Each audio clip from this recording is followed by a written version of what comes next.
dan tidak dikemas dengan bahasa yang tidak membingungkan. Dengan begitu, maksud dari karya ilmiah itu bisa langsung diterima oleh pembacanya. Yang ketiga, tidak emotif. Artinya, karya ilmiah ditulis tidak melibatkan aspek perasaan dari penulisnya, sebab karya ilmiah harus memaparkan fakta yang didapatkan dari hasil analisis penelitian, bukan dari perasaan subjektif dari penulisnya. Keempat, menggunakan bahasa baku. Penggunaan bahasa baku itu meliputi setiap aspek penulisannya, mulai dari penulisan sumber, teori, hingga penulisan kesimpulan. Ketidakbakuan pada karya tulis ilmiah hanya akan membuat pembacanya bingung, dan apa yang disampaikan dalam tulisan tidak dipahami. Yang kelima, menggunakan kaidah keilmuan. Penulisan karya ilmiah harus menggunakan kaidah keilmuan atau istilah-istilah akademik dari bidang penelitian si penulis.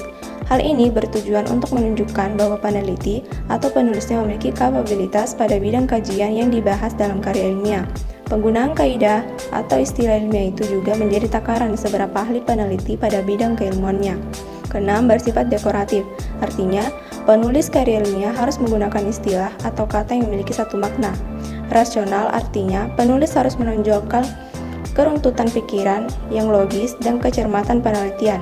Kedua hal itu penting karena karya ilmiah harus bisa menyampaikan maksud dari penelitian yang dilakukan oleh penulis tanpa membingungkan. Ketujuh, terdapat kohesi, artinya karya ilmiah harus memiliki kesinambungan antar bagian dan babnya dan bersifat straightforward. Maksudnya ialah tidak bertele-tele atau tepat sasaran. Sebuah karya ilmiah, setiap bagian atau babnya harus memiliki alur logika yang saling bersambung. Selain itu, penyampaiannya harus tepat sasaran dengan apa yang ingin disampaikan. 8. Bersifat objektif. Karya ilmiah harus bersifat objektif. Hal ini sangat penting karena karya ilmiah tidak dibuat berdasarkan perasaan penulisnya.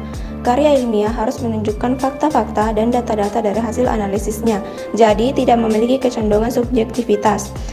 Yang terakhir, menggunakan kalimat efektif. Penulisan karya ilmiah harus menggunakan kalimat efektif. Ciri ini berkaitan dengan semua ciri sebelumnya. Tujuan penggunaan kalimat dalam karya ilmiah agar pembaca tidak dipusingkan dengan penggunaan kalimat yang berputar-putar.